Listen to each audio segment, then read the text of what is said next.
रामलाल जी अपने कमरे में अपनी पत्नी जानकी जी के साथ बैठे हुए थे।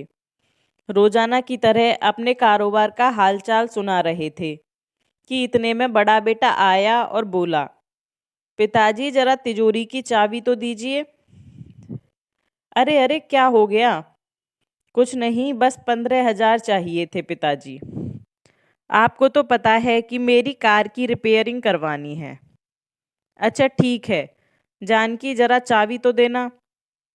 जानकी जी अपने कमरे में से चाबी का गुच्छा निकाल करके देती हैं। बड़ा बेटा अभी जाता ही था कि छोटा बेटा फिर से आ जाता है। बाबूजी, बच्चों की फीस भरनी है, 20,000 रुपये चाहिए, जरा दीजिए तो। मेरी तनख्वाह नहीं आई है अभी तक, जब आएगी तो आपको वापस कर दूंगा। पिताजी सब जानते थे, सब समझते थे कि दोनों बेटे क्या कर रहे हैं, लेकिन फिर भी यही सोचकर चुप हो जाते हैं कि क्या फ़र्क पड़ता है, हैं तो मेरे अपने बच्चे ही। वैसे तो रामजी लाल जी कभी मना नहीं करते थे तिजोरी की चाबी देने के लिए, लेकिन कभी कारण पूछ भी बैठते थे तो बच्चे कहते थे, क्या पिताजी, आपको हम सब पर विश्वास नहीं है क्या? इस इस बात पर रामजी लाल ठहाका लगाकर हंस देते थे। जानते थे कि हमेशा की तरह बच्चे उनकी बात नहीं सुनेंगे। अरे जानकी, तुम तो जानती हो मेरे बच्चे मेरी जान हैं, लेकिन बुढ़ापे के लिए भी तो। अरे भाग्यवान, बुढ़ापे की चिंता तू मत कर, अपने दोनों बेटे बड़े होनहार हैं, बहुत प्यार करते हैं हमसे। जो संस्कार हमने अपने बच्चों को दिए हैं उनके रहते हमें कभी कोई दिक्कत नहीं होगी। जानकी जी चुप हो जाती हैं, लेकिन मन में कहीं ना कहीं विचार तो चलते ही रहते थे। सोचती थीं, आप भी कितने भोले हैं। आज के ज़माने में अपने लिए कुछ ना कुछ अवश्य बचा कर रखना चाहिए। बेटे तो अपने हैं, लेकिन बहुएं तो पराई हैं। और वैसे आपसे ज़्यादा मैं अपनी बहुओं को अच्छे से जानती हूँ। यह सब विचार करते हुए जानकी जी एकटक अपने पति को निहारे जा रही थी। बोले, अरे भाग्यवान, कहाँ गुम हो गई? मेरी चाय का समय हो गया है, आज मुझे चाय नहीं मिलेगी क्या? रामजी लाल ने चुटकी लेते हुए कहा। अरे आप क्यों चाय बनाएंगे, मैं राजू को आवाज़ देती हूँ, वो बना देगा। दरअसल जानकी जी ने रसोई घर और घर के दूसरे कामों को करने के लिए 16-17 साल का नौकर राजू रख रखा था, ताकि बहुओं पर काम का बोझ ना पड़े, और फिर इस उम्र में वो खुद भी तो ज़्यादा काम नहीं कर सकती। जानकी जी बोली, और वैसे भी चाय बनानी आती भी कहाँ है आपको, जो खुद बनाओगे? श्रीमती जी, मुझे चैलेंज मत कीजिए, बहुत बढ़िया चाय बनाता हूँ मैं। चलो आज तुम्हें चाय बनाकर पिलाता हूँ। कहते हुए रामलाल जी रसोई में जाकर चाय बनाने लगे। तो इतने में राजू आ गया। अरे बाबूजी, मैं किस लिए हूँ, मैं चाय बनाता हूँ। अरे नहीं, आज की चाय मैं बनाऊंगा और तुम्हें भी पिलाऊंगा। कहते हुए रामलाल जी चूल्हा जलाने लगे, साथ में अपनी पत्नी के लिए गाना भी गाने लगे। बाहर दोनों बहुएं अपनी हंसी बहुत मुश्किल से रोक कर खड़ी थीं। शाम को जानकी जी और रामलाल जी रोज की तरह सैर सपाटा करने के लिए बाहर निकले। जानकी जी अपने आप को बहुत भाग्यशाली महसूस कर रही थी कि उन्हें रामलाल जी जैसे खुशनुमा इंसान मिले हैं। पर कहते हैं ना, कभी कभी अपने भाग्य को भी अपनी ही नज़र लग जाती है। अभी थोड़ी ही दूर निकले थे कि देखा सामने से एक तेज गति की कार बेकाबू होकर उनकी तरफ ही आ रही थी। कुछ समझ पाते इतने में पहले ही कार ने उन दोनों को टक्कर मार दी। बुरी तरह से वो घायल हो गए। जब होश आया तो जानकी जी ने स्वयं को हॉस्पिटल के बेड पर पाया। देखा तो एक नर्स उन्हें ड्रिप चढ़ा रही थी। उन्होंने उठते ही रामलाल जी के बारे में पूछा तो नर्स ने बताया कि रामलाल जी आईसीयू में हैं। दरअसल उन्हें बहुत ज़्यादा चोट लगी है, जिस कारण उनकी हालत गंभीर है। सुनते ही जानकी जी ड्रिप उतार कर एक तरफ फेंकती हैं। चोटें लगने के बावजूद उठकर खड़ी होती हैं और चल करके दर्द में भागती हैं। इतनी हिम्मत कहाँ थी कि रोक पाती? नर्स नर्स और हॉस्पिटल के अन्य कर्मचारी उनके पीछे आवाज़ लगाते हैं और जानकी जी को रोकने की कोशिश करते हैं। लेकिन जानकी जी को सिर्फ रामलाल जी की प्यार भरी बातें ही उनके कानों में गूंज रही थीं। रामलाल जी को इतनी बुरी अवस्था में देखकर जानकी जी बहुत घबरा जाती हैं। कुछ देर पहले तो रामलाल जी उनके साथ हंसते हंसते चल रहे थे और सैर कर रहे थे। वो हॉस्पिटल के बेड पर जख्मी हालत में बेसुध पड़े हुए थे। अब जानकी जी खुद को संभाल न सकी। उठिए ना, देखिए आपके सहारे तो मैं जिंदगी जी रही थी। आप ही तो मेरे दिल की भावनाओं को समझते हैं। अब आप भी इस तरह मुझसे रूठ जाओगे तो मेरा क्या होगा। कहते कहते जानकी जोर जोर से रोने लगी। उन्हें आईसीयू से बाहर ले जाया गया। आखिर उन्हें भी काफ़ी कमजोरी आ गई थी। जानकी जी को हॉस्पिटल के बेड पर लेटा दिया गया और उन्हें आराम करने के लिए कहा गया। रामलाल जी की चिंता जानकी जी को खाए जा रही थी। आंखें बंद किए जानकी जी अपने पति के साथ बिस्तर पे बिताए हुए मीठे मीठे पलों को याद कर रही थी। इतने में आवाज़ आई, बड़ी माँ, आंखें खोलकर देखो तो सामने उनका नौकर राजू खड़ा था। जानकी जी की ऐसी हालत देखकर उसकी आंखों में आंसू आ गए। बोला, खाना खा लीजिए बड़ी माँ। जानकी जी इधर उधर देखने लगी। आसपास और कोई नहीं था। राजू बोला, सब लोग घर चले गए थे तो मुझे लगा कि आप हॉस्पिटल में अकेले हैं तो आपका हाल चाल जानने आ गया। आते आते थोड़ा खाना भी ले आया। उठिए बड़ी माँ, खाना खा लीजिए। बाबूजी भी जल्दी ही ठीक हो जाएंगे, आप चिंता मत करिए। राजू का स्नेह देखकर जानकी जी को कुछ हौसला हुआ। उन्हें लगा कि उनके साथ कोई तो खड़ा है इस दुख की घड़ी में। इतने में नर्स अंदर आई। बोली, जानकी जी, आपके पति को होश आ गया है। राजू उन्हें रामलाल जी के पास ले गया। रामलाल जी होश में तो थे परंतु अपने हाथ पैर नहीं हिला पा रहे थे। यह देखकर जानकी जी दर्द और चिंता से भर गईं। लेकिन वो अपने पति के सामने कमज़ोर नहीं पड़ना चाहती थी। इसलिए तुरंत अपनी पीड़ा अपनी आंखों में समेटकर रामलाल जी की ओर देखकर मुस्कुराईं और बोलीं, भगवान का शुक्र है अब ठीक हैं। अब हम जल्दी ही अपने घर जाएंगे। तबीयत थोड़ी संभलने के बाद उन दोनों को हॉस्पिटल से छुट्टी मिल गई। वो दोनों घर तो गए लेकिन रामलाल जी अब व्हील चेयर पर आ चुके थे। वह चलने फिरने में असमर्थ थे। घर पर आने के बाद तो जैसे जानकी जी और रामलाल जी की जिंदगी ही पलट गई। जो लोग कभी घर के मुखिया हुआ करते थे, इस घर की रौनक हुआ करते थे, वो दोनों अब उपेक्षा की नज़रों से देखे जाने लगे। बच्चों को अपने माता पिता बोझ लगने लगे। रामलाल जी की दवा पानी सब जानकी जी ही करती थी। एक दिन राजू किसी काम से बाजार गया तो जानकी जी ने अपनी छोटी बहू से कहा, बेटा, बाबूजी के लिए कम नमक मिर्च का थोड़ा सा दलिया बना दो। तो बहू ने टकासा जवाब दे दिया, माँ जी, हमें और भी बहुत सारे काम हैं और पिछले कुछ दिनों से जो घर की हालत चल रही है, हम किट्टी पार्टी में भी नहीं जा पा रहे हैं। आप यह काम खुद भी तो कर सकती हैं तो अच्छा होगा। कहते हुए वह बहू किट्टी पार्टी के लिए चली गई।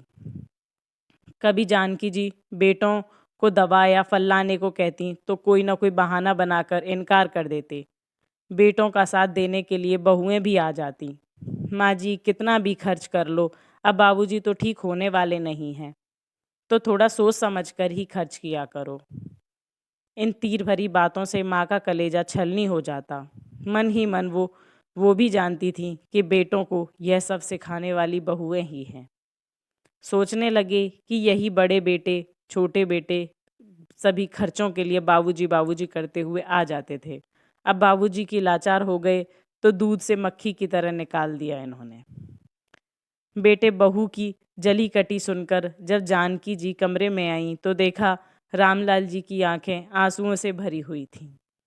रामलाल जी जानकी जी को देखकर बोले, मैंने अपने दोनों बेटों को अपने दोनों हाथ अपने फूल समझा था, लेकिन मुसीबत में यही दोनों बेटों ने हमारी परवरिश को ही नकार दिया। लेकिन जानकी, तुम मेरी चिंता मत करो, मैं बिल्कुल ठीक हूँ। अरे, तिजोरी की चाबी कहाँ गई? यहाँ तो रखी थी। इधर उधर देखते हुए जानकी जी बोली। राजू जो पास ही खड़ा था सब बातें सुन रहा था। जानकी जी से बोला, अरे, सुबह की तो छोटी भाभी और बड़ी भाभी कमरे में आई थी, क्या पता उन्होंने ले ली हो। यह सब सुनते ही जानकी जी चौंक गई, लेकिन खुद को संभालते हुए बहुओं के पास पहुंची। बहू, वो तिजोरी की चाबी क्या तुम्हारे पास है? जानकी जी थोड़ा सकुचाते हुए बोली। बहू मैं तो जैसे तैयार ही खड़ी थी चिल्लाने को। माँ जी, आप तो पैसा लौटाने में ऐसे लगी हुई हैं जैसे कि पैसे पेड़ पर उग रहे हों।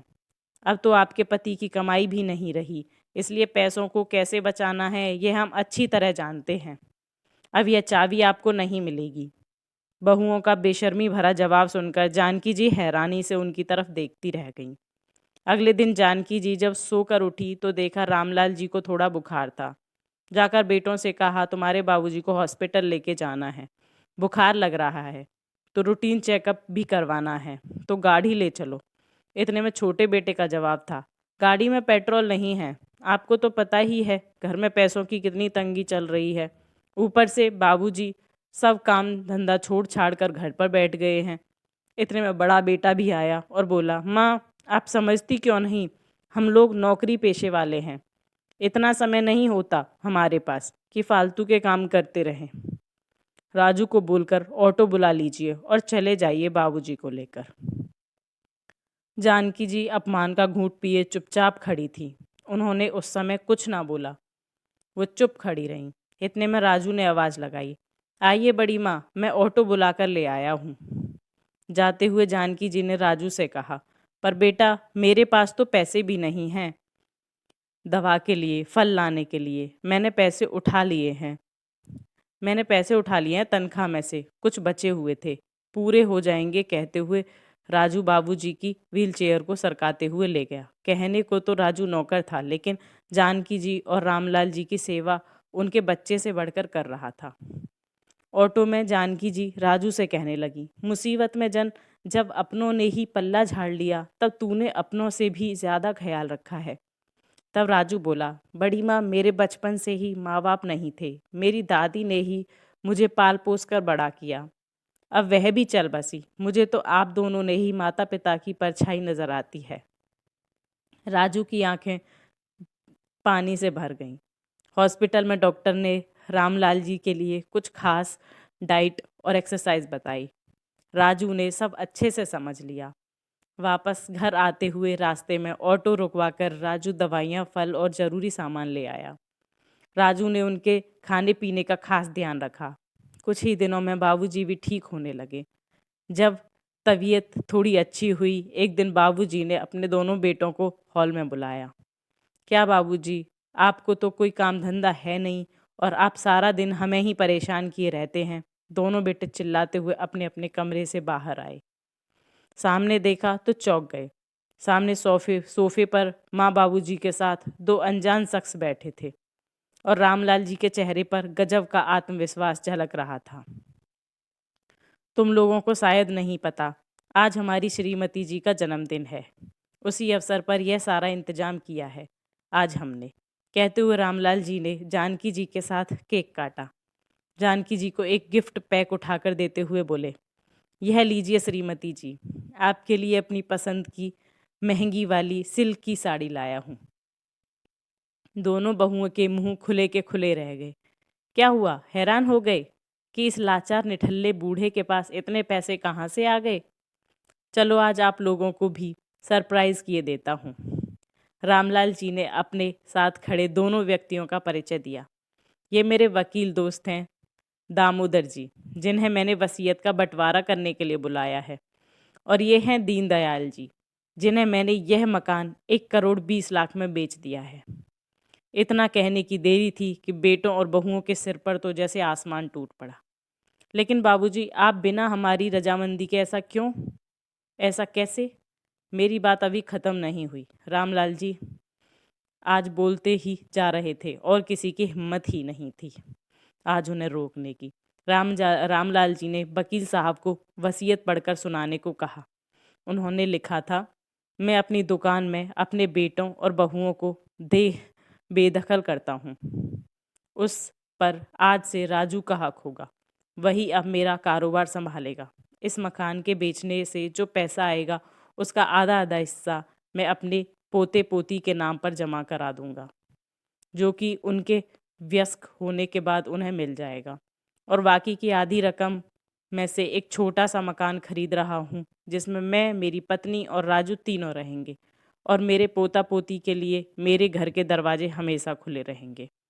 अब रामलाल जी बोले, तुम लोगों के पास 10 दिन का समय है अपने रहने का इंतजाम कहीं और करने के लिए, क्योंकि 10 दिन बाद इस घर पर दीनदयाल जी का हक होगा।